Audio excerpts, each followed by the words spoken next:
Right, welcome everybody. Thank you so much for slotting in and allowing me to serve you with the good news of Jesus Christ. It's a blessing just to see even more people during the worship that have slotted into the Zoom meeting. So good to see all of you here. Welcome. It's such a blessing. And all the people that are watching via the premiere on YouTube later today, welcome. Thank you for slotting in. It's a great blessing to just minister to you. Today I'm going to be preaching from Hebrews chapter 1. And I was just, in this week, I was just doing my devotionals from Hebrews. And then I thought, well, let me just take Hebrews from Hebrews chapter 1 and just start to go through it verse by verse. We will start at verse 1. I don't know where it's going to end, but we're just going to minister and see how it goes. But I know it's going to be of a great blessing to you. Just an announcement, Helena and I, we're going away for a holiday for 2 weeks. So, but we're going to have a Bible study on this Thursday for all of you that slot into the Bible studies. You are welcome on this Thursday. And anybody that wants to slot into our Bible study, just write to info@dynamicministries.com, and then we will send you a link to the Bible study. It's going to be awesome. It's going to be just maybe a 20-minute word, and then a discussion where we talk about the scriptures and we delve into it. It's just a beautiful, beautiful time in the Bible study. So you are welcome to do that. So we're not going to have Sunday services for the next 2 days. Sometimes it's a bit frustrating for me when it comes to internet church and internet fellowship. Everything works with algorithms and all those kind of things. So when you stop the normal sequence, it's as if everything that was built up and linked up to it just dies, and then you need to get it going again. And when I travel to Europe, these things stop. Because we are not doing Sunday services, we're just too busy, and now it's starting to go again, and then we're going to go away again. But I do need some rest, and I think it's going to be a awesome time for Elena and I as well. And then when we get back, we will just be full steam ministering and bringing the gospel. I want to just say thank you to everybody that support our ministry, everybody that is just there for us, everybody that prays for us, and that spread these messages. So if you're watching this on YouTube a little bit later, just hit the like button there. It just helps the algorithm a little bit.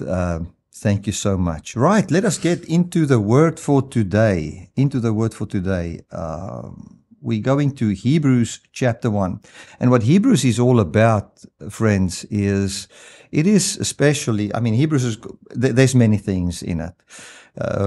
People like Professor N.T. Wright says that he doesn't even feel qualified to preach on Hebrews because there's so much that he doesn't know.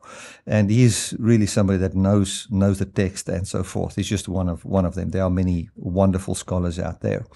But I'm just going to start to preach from this. And what I see Hebrews is saying is it wants to establish that Jesus Christ is higher than the angels. Now, that is something that we would say, well, that's obvious, he's higher than the angels. But I think if we go and look in the context why he would establish that, we would find it very interesting. The reason why I want to say it's higher than the angels is because it's got everything to do with the changing of the law. And we're going to look at that today.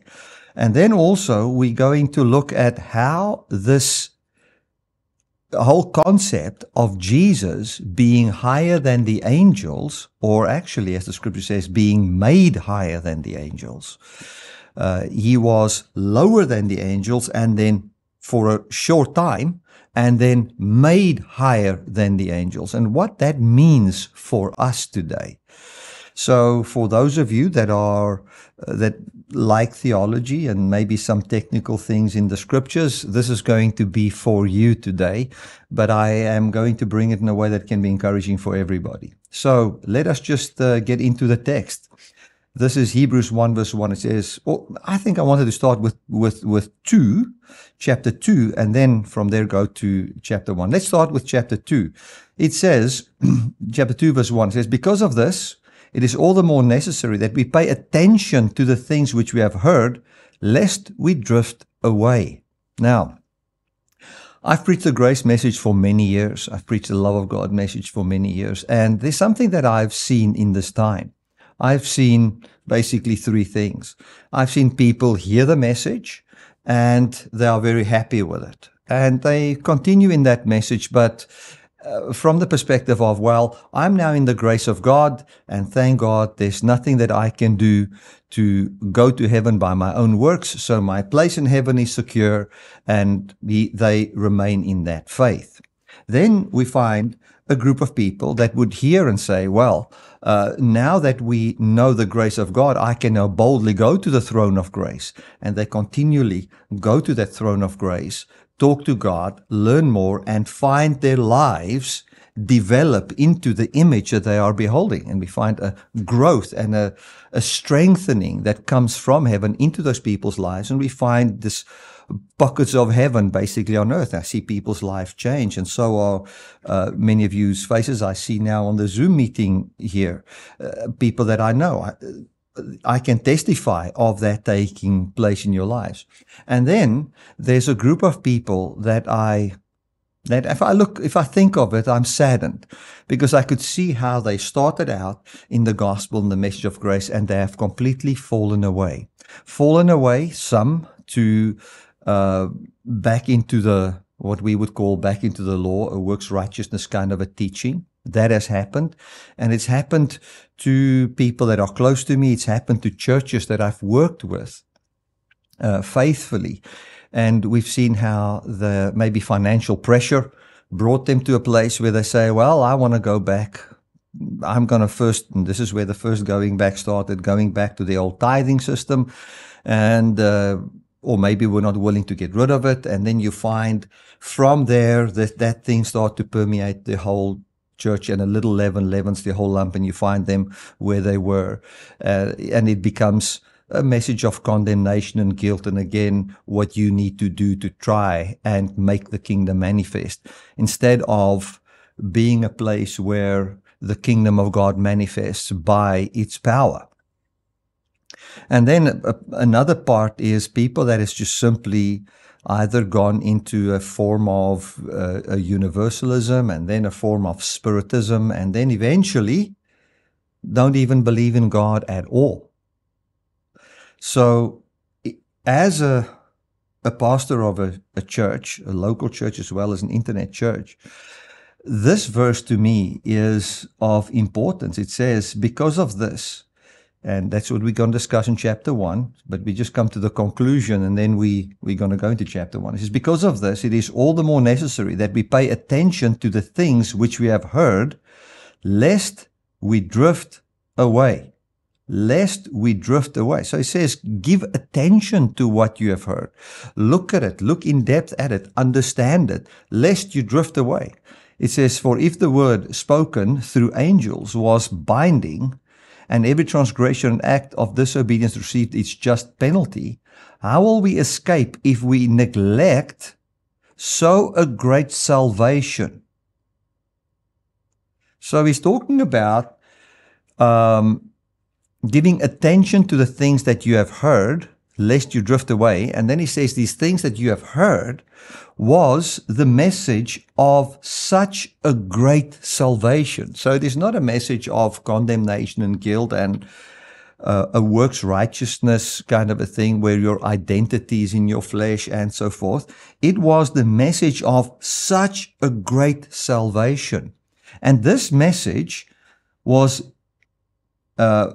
began to be spoken by the Lord. It says beginning when it was spoken through the Lord. So this message of great salvation was beginning when it was spoken of the Lord.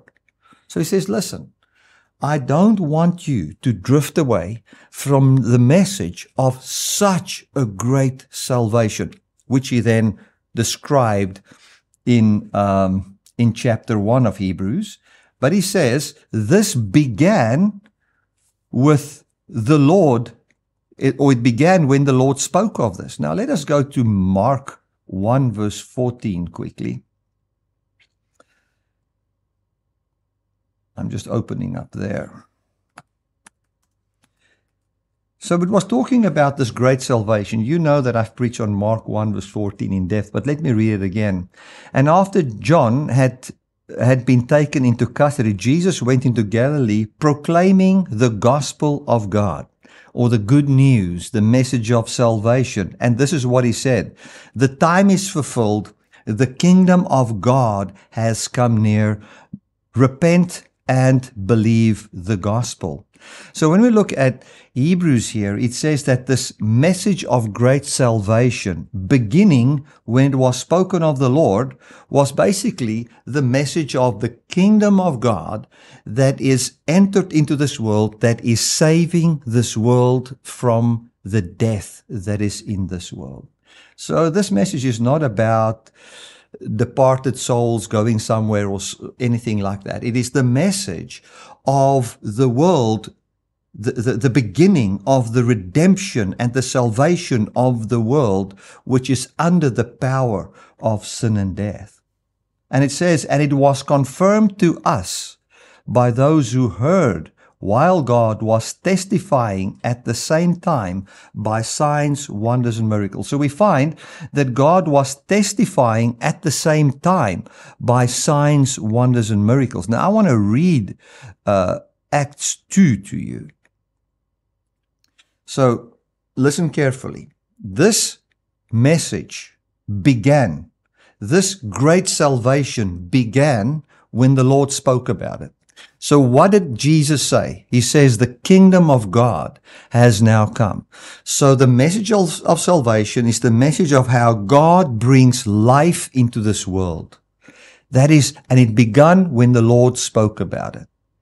And it says that it was confirmed to us by those who heard it. So we find that the writer of Hebrews, maybe he didn't walk with Jesus at that time, but he says that there were those who heard what Jesus said, and they confirmed that that is what Jesus said while he was walking the earth. And then it says it was confirmed by those who heard it while God to this message of salvation through signs and wonders and miracles. And let's look at where this took place in Acts 2 verse 22. Peter preached, he says, Israelite men, listen to these words. Jesus the Nazarene, a man attested to you by God with deeds of power and wonders and signs that God did through him in your midst, just as you yourself know. This man, delivered up by the determined plan and foreknowledge of God, you executed by nailing him to a cross through the hands of lawless men. But God raised him up, having brought to an end the pains of death, because it was not possible for him to be held by it. Because, if you go and then read on from verse 25, because God has promised him eternal life.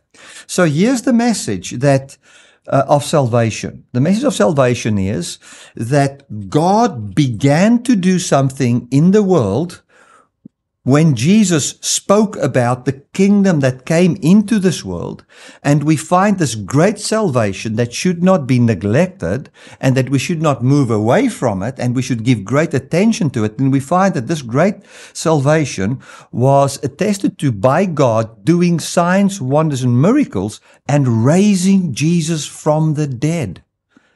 Now, I think that is what we should give attention to. And one of the greatest things here, and you would see that I put a great emphasis on the man Jesus. It says, Israelite men, listen to these words. Jesus the Nazarene, a man attested to you by God. So God came and said, this man is the Messiah. And I think the more we can see, Jesus is a man that has been exalted to the right hand of God, in whom the fullness of God is. The more we can see that, the more we'll be saved from looking towards men in this world to bring salvation into this world, because God has already provided the man through whom he would bring forth. And then when we see that man, we see the Father. When we see that man, we see God's working in the world. And that's what Jesus said. If you've seen me, you have seen the Father. There's something that I want to say this. When Jesus said, you've seen me, you've seen the Father, we must not think that Jesus is the Father. No. When we think of God and His working in the world, we think of God the Father, Jesus Christ the Son, and then the Spirit of God as the power of God that manifests in our lives, bringing forth the salvation that's through the Father and the Son. We need to see that. Nowhere should we confuse the Father with the Son. Jesus is called the Son of God. And this Son of God, this which born of Mary, raised up as our Savior. I mean, when we talk about it, it can become offensive. But please hear what I want to say. As I see Jesus as my brother, because, as we're going to see in chapter 1 here, because he shares in flesh and blood as what I share in flesh and blood. I see he is my kind. I see my kind lifted up by the eternal, immortal God, the Father, to the right hand of God, where we find the fullness of God, where we look at Ezekiel and we look at the Son of Man in Daniel, and we see how he's radiant with the fullness of God. And I say, look at what the Father has accomplished in the man Jesus, high above the angels. And he's now saying that I am a co-heir of that life. When I see that and I see his jurisdiction and his rulership is in this world, I find that my heart naturally falls away from the bondage that politics brings in this world, which is a absolute, I mean, if there's one thing that you want to be set free from, it is from, especially in today's day and age, and it was the same thing in Paul's time. And Paul warned Timothy about it. He warned so many people about it, is to get involved with your life in the politics of that day, where you're willing to die for the systems of the world, where you are looking, who is God's man that he has now sent? It's like if we would think of South Africa, you know, when the time of our election was with Cyril Ramaphosa coming in, people would say, well, is he God's man? Or is the other one, oh, God sent this one, and then he would be God's man sent by God. Now, I hope you can hear the language. God's man sent by God. That's the language we use about Jesus and that Paul used about Jesus. He is the one sent. He is the Messiah. He is the one that will bring the rule of God into this world. And even when they saw the miracles that he did in John chapter 6 verse 15, a multiplying of bread, they said, this is the prophet that is to come into the world. And what did they want to do? They wanted to take him and make him king by force. What would that mean? That would immediately mean, and you can find John in John 6:16, immediately says, Jesus separated himself into the mountains alone. Because that was a way of saying he was not leading a rebellion. He was bringing the kingdom of God in a way that's different than the way the kingdom of this world works. Because that time the rebel groups would gather in the mountains or in the deserts in groups. But he went alone. He was not gathering a rebel group somewhere. And when they wanted to make him king, he refused because he knew the kingdom of God is coming in a completely different way.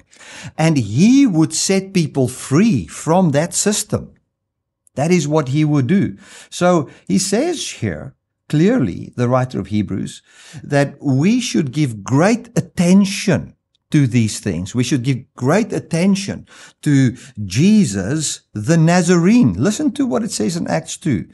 Israelite men, listen to these words. Jesus the Nazarene, a man attested to you by God. I mean, isn't that absolutely powerful? Even Jesus, he says, you want to kill me, a man sent to you by God. Why do you want to kill me? It's because you are of your father devil. That's the kind of things he said. But let us get into Hebrews chapter 1. So what I'm doing here is I'm just laying the foundation of how important it is to see these things, lest we drift away. Because he says, the word spoken by angels, which was the law, had if you don't obey it, a consequence. Now, in another place, it would basically say it this way in Hebrews, how much sorer punishment or how much greater would the consequences be if you neglecting this great salvation, which would be a salvation from death itself, where you can share in the fullness of God. And he's not saying that we should keep this by the works of the law. No, he's saying that this is a better message, and let us concentrate and focus on what God has done through Jesus, seeing who Jesus is, and then consequently who we are as heirs of the kingdom. Actually, what he's saying is, as you can behold and continue to meditate on the gospel of his grace, understanding what this grace is, you will not bear the consequences of death in your life because he is saving you. Amen. Hebrews chapter 1 verse 1. Although God spoke long ago in many parts and in many ways to the fathers by the prophets, in these last days he's spoken to us by a Son. Now, if you want to know what God is saying to you, we can see what God is saying to you by his Son, Jesus Christ, whom he appointed heir of all things. Now, I want you to look at Jesus as from the perspective of him being a human. If you can see that Jesus was appointed by the Father, think of the baby that is born from Mary, and then he's growing up, but God appointed him to be heir of all things. If you can see that Jesus obeyed the Father, and that he even obeyed unto death, and that the Father raised him up, and that the Father appointed him to be heir of all things, and that it took place in him. If you can see that from the perspective of a human perspective, you will find that your heart opens up to believing that God can do that for you. In other words, if Jesus was born of Mary, and we find and we look at the human perspective, that is born of the seed of David, born under the law. He believed the Father, and the Father could bring it forth in him. And you can now say, well, that happened to the Son of Man, and I'm also a son of man. I'm a human, and I put my faith and my trust in the Father, and you can see that Jesus inherited. You will know that you will also inherit. Because it's possible.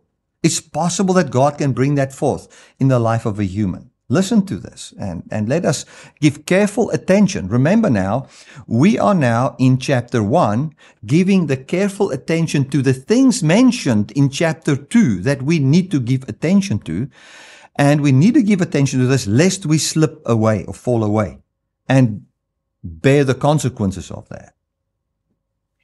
In these last days, he has spoken to us by a Son, whom he appointed heir of all things, through whom he made the world. So we find that God appointed him to be heir of all things, and then through whom God made the world, whom is the radiance of his glory. This man is the radiance of God's glory and the representation of his essence, sustaining all things by the word of his power. Now, this is a very unique human being that is sitting at a place that is above what we could ever think. Now, let us look at what he is. He's appointed to be heir of all things. Through him, God made the world. Now, that word world is actually ages. So one can then say, through him, God brought the new age into manifestation. He is the radiance of God's glory. Now, when you think of the radiance of God's glory, we are looking at the glory of God in the face of Jesus, And as he is the radiance of God's glory, as the glory of God shines in the face of Jesus, the Bible says we are beholding that glory and we are changed into the very same image where we become the representation of the glory of God in the earth, where we shine forth the glory of God. And what is the essence of God? That word essence would mean the substance, which would be the divine nature, which is then in Jesus shining into this world. So what do we see? We see a man here. In these last days, he's spoken to us by a son. We're going to see a son is a man that was raised from the dead, as we continue in this passage. He's spoken to us through a son. What is the message through the son? This man, born of a woman, believed the Father raised him from the dead, placed him at his right hand. We find the fullness of the glory shining in the face of Jesus. We find it's the representation of the glory of God. What does it say? We behold the same thing in Corinthians. And as we behold the glory of God in the face of Jesus, we are transformed into the very same image. It almost sounds like blasphemy to think that we can share in that. Because why? We are co-heirs in what he has inherited. It says he sustains all things by the word of his power when he had made purification for the sins of him. He sat down at the right hand of majesty on high. So we find Jesus sitting down at the right hand of majesty on high after he made purifications of sins. That would mean after he died, was buried, and he was raised from the dead. He now sustained all things by the word of his power. What is his power? His power is to forgive sins. His power is to remove death. His power is to bring eternal life. He's sustaining all things by his power. This man, Jesus, and God now through him speaks to us. What is he saying to us?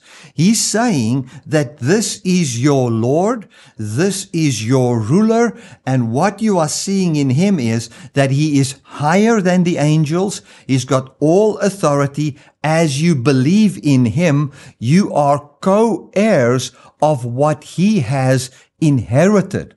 Paul uses different words in different places. He says, we are now co-seated with him in heavenly places. Wow, isn't that too lofty for a carnal mind? Isn't that just absolutely amazing to see what God can establish and bring forth in the man Jesus, which is then a message to us on what God is establishing in the world, wherein we are the body of the Christ. Isn't that absolutely amazing? And if we think of the body of Christ, we can think of the body of Christ as the person Jesus, or we can think of Christ as the power of the Redeemer in the world. And if we are the body of Christ, the Bible says we are members of one body, of which Christ is the head. And we are members of this. So he's the head, and then you find the body. Or we can say we are the body of Christ in the different senses what we would find in Ephesians chapter 2. But just look at this. Look at the majesty of this.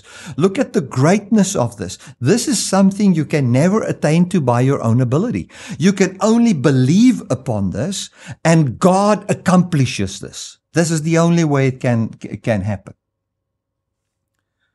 So let's read verse 3 again. Who is the radiance of his glory and the representation of his essence. So Jesus is the representation of that essence or his substance. Sustaining all things by the word of his power. When he made purifications of sins through him, he sat down at the right hand of majesty on high, and having become so much better than the angels. So we see here that he became better than the angels. There was a time when he was not better than the angels. He became better than the angels. Now that might sound like blasphemy, but I'm going to explain to you. By so much better than the angel, having become by so much better than the angels, by as much as he has inherited a more excellent name than theirs. So why is Jesus better than the angels? Because he inherited a better name than his. So what is the name that Jesus inherited? He inherited the name Son. He's a son. Now, angel means a servant. Now, a son is higher than a servant. Now, we, the Bible says, and the Bible says that we were made lower than the angels. But the angels were made to be servants to the heirs of salvation. So when you inherit salvation and it is yours, then the angels are there to be your servants.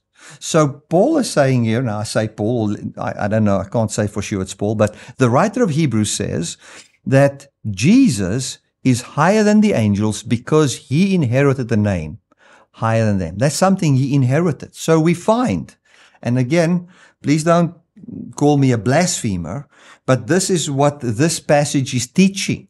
And I just want to say this. If any one of you has got anything against what I say, and I found in the last few weeks some name calling on public platforms, stop the name calling, come with the scripture in its context, and then bring the verse. And write to me if you think, write an email, send a message, and I can respond to you and I will respond to you. And if I'm wrong in some area, then I'm willing to repent. But what I see here, I'm going to teach verse by verse and listen to a text that speak to me if you are a critic of what I am teaching. So let us just continue here. He says, having become so much better than the angels. That is become. Become means you are not, you become. That's what the word means. The reason why this is important is because we see ourselves not better than angels. If an angel appeared to any one of us, what do? We'll fall down. We will say, oh, this angel is higher than me. But it says that Jesus became better than the angels by as much as he inherited a more excellent name than theirs. Verse 5, for to which of the angels did he ever say, you are my son, today have I begotten you? Now, he's never said that to any of the angels, but he says unto Jesus, you are my son, today have I begotten you. What does that mean? That means in the Jewish mind that Jesus has now become higher than the angels. The reason why he says that is because it's got everything to do with the concept of the law. We need to understand that the law was given by angels. I hope I've got those notes here. We will see. Excuse me, let me just find. I did put a lot of verses in the notes to prove this to you. Maybe I didn't copy from the one device to the other one. But what the importance that there is here is that the law was given by the administration of angels. You can find that in passages like Acts 7, where Stephen preaches and he says that you don't even obey what the angels gave through Moses. So they would see that the authority by which the law was given by the authority and administered to by angels. So now, if Jesus would come and he would bring a change to the law, which would mean that it is the Gentiles are now included, that circumcision is not anymore an identity marker on who the people of God is. If you want to change that, you need to be higher than Moses and you need to be higher than the authority wherein God gave the law. Let me give an example. Let's say you're at a school and the prefect, a leader there, comes and he tells you what you need to do. You would say, well, that's great, and you would listen to him because he's higher than you. But if the headmaster, or let's say a teacher then comes and says something on what you need to do, then you would not listen. You would say, well, whatever the one of lower authority has said can now be changed because one of higher authority has now come. So now, if the man Jesus comes and walks on the earth, and he is now to change the law. Oh my gosh, I thought I preached 15 minutes. She's only 10 minutes left. If the man Jesus is now coming and he's changing the law, by what authority is he changing it? Because angels are higher than humans. That's Paul's argument. And now he is saying that Jesus can change the law because he's higher. And this is his argument that he is now bringing. The writer of Hebrews, he says, you are my son, today have I begotten you. So he's using it like this. If God can have a son, that son is definitely higher than anything else that God ever created. He's definitely higher than the angels. So angels are called by God as ministering spirits. So they are servants.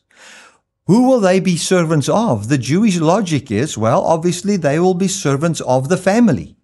If the father has got servants and he's got a son, that immediately makes the servants also the servants of the family, which is the son, which makes Jesus higher than the angels. So let's read from verse 5 again. For to which of the angels did he ever say, you are my son, today have I begotten you? Never. He never said to an angel that he is his son. And again, I will be his father and he will be my son. And again, when he brings the firstborn into the world, he says, and let the angels of God worship him. So we find the angels worship him when he brought the firstborn into the world. We find that he says that Jesus is my son. Or he said unto Jesus, you are my son, this day have I begotten you. And just for interest's sake, when was Jesus begotten? That specific verse, how was it used by the Apostle Paul? Acts 13, verse 29 to 35. And when they had carried out all the things that were written about him, they took him down from the tree and placed him in a tomb. But God raised him from the dead, who appeared for many days to those who had come up from Galilee and Jerusalem, who are now witnesses to the people. Says, you killed him, God raised him, and we proclaim the good news to you, that what God promised our fathers, this promise God fulfilled to our children in raising Jesus from the dead. Verse 33, it says, in raising Jesus also, it's written in the second Psalm, you are my son, today I have fathered you, or today I have begotten you. That very same verse in Acts 13 is the one that's quoted here in Hebrews. So, he's talking about the resurrection. Jesus was lower than the angels. He was raised from the dead. He's higher than the angels. And now he's got authority to change the law. That's the argument. And it also explains the suffering. Now, I'm going to end off with this. Because this is now going to be in chapter 2. We'll get into that next week. Proving this. Jesus, the Bible says, what is the Son of Man that you are mindful of him? Then he refers to the Son of Man, to Jesus and to us. And he says, Jesus was lower than the angels and God raised him higher than the angels. And we see him raised. We don't see ourselves yet raised, but we do see him, and we have this hope that the same will happen to us. And that is then that we will be raised into the fullness of God bodily, which we possess, but it's not yet manifested to us. It's like inheritance that we have. We possess the inheritance, but it maybe only pays out at a certain date. And that's the same thing that is being spoken of here. So what we're beholding is what God is saying in Jesus, he's saying for the world. Verse 7. And concerning the angels, he says, you are just winds, you are servants, flames of fire. But concerning the Son, he says, your throne, O God, is forever and ever, and the scepter of righteousness is the scepter of your kingdom. You have loved righteousness and hated lawlessness. Because of this, God, your God, has anointed you with the olive oil of joy more than your companions. So he says that you are higher than your companions. Why? Because you loved righteousness and hated lawlessness. That's why God basically anointed him with the oil of joy, which would be, I am happy you're pleasing to me. And he blessed him with a resurrection, giving unto this man Jesus eternal life. And then it goes on from verse 10 to 12, and he says that creation will be changed by him, and his days will be forevermore. Isn't that absolutely powerful? And then he says, but to which of the angels has he ever said, sit down at my right hand until I make your enemies your footstool for your feet? Are they not all ministering spirits, a special service sent on assignment for the sake of those who are going to inherit salvation? So what is the salvation? We see the salvation in Jesus. And I end off with this. Jesus shows the salvation that God is bringing to man. What is the salvation? We find that the man Jesus, born of a woman, lower than the angels, he was made lower than the angels, being redeemed and saved from that mortality. As a human, being placed at the right hand of God. We beholding this. We are seeing that something has happened into this world that is greater than what happened in Moses, greater than what happened by the administration of the law. Eternal life has now come. It has now manifested. The kingdom of God is established into the world, and he's now declaring the word of eternal life. If you know who I am, you would have asked of me living water, and I would have given you water that will spring up as a well of life into you, and that will water the whole earth. That is what is happening. And if we behold the glory of God in the face of a man, Jesus, and we say we are brothers of him, and he's the firstborn from the dead, into what we see there, we see that that is where we are heading. By our own power? No, by the faithfulness of the Father put on display in Jesus, and Jesus having the command to bring what is true in him forth in us. Amen. Isn't that just absolute wonderful? Isn't that just absolute good news? Reading Hebrews 2 verse 1 again. Because of this, it is the more necessary that we pay attention to these things that we have heard. We don't want to neglect the great salvation. It began when Jesus spoke it, and it was confirmed through signs, wonders, and miracles. What is the salvation? It's salvation from the corruption that's in this world, wherein we as the people of God can share in the life of God. Listen to verse 5. For we did not subject to angels the world to come, about which we are speaking.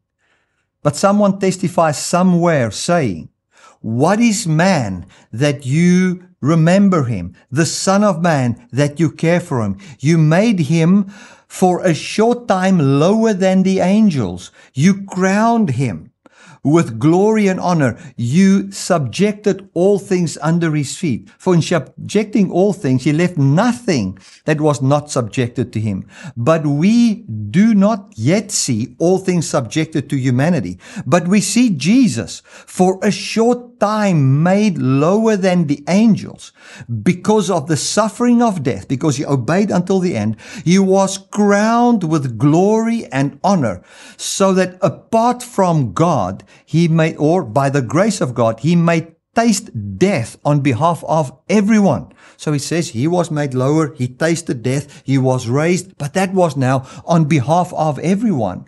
For it was fitting for him from whom are all things, and through whom are all things, in bringing many sons to glory, to perfect the originator of their salvation through suffering. For both the one who sanctifies and the ones who are sanctified are of one, that is, human. For which reason is not ashamed to call us brethren, saying, I will proclaim your name to my brothers in the midst of the assembly. So next week we'll talk about this. But the beautiful thing here is we see what God did in Jesus. That is God's word for us. And we now find that God is mindful of us and is mindful of us to make us higher than the angels, that we can share in the life and the rulership of the kingdom of God, that we can be heirs of the kingdom as Jesus is. Isn't that beautiful? When we see that and we see it playing out in the parameters of physicality, we are immediately saved from the anxieties that's in this world, through the corruption that's in this world, which is put on display in the governments of this world, and we start to live the life that God freely gave us. Amen and amen. Well, thank you so much for everybody slotted in. Let me just quickly bring up the Zoom meeting here again. Let me just see all the faces that I can pray for you, all the just all the names. Man, so beautiful to see all of you here. Thank you so much. Father, I want to just come and I want to just stretch forth my hands to this beautiful group of people. And I'm also thinking of when this is streaming on YouTube. Father, you've loved us.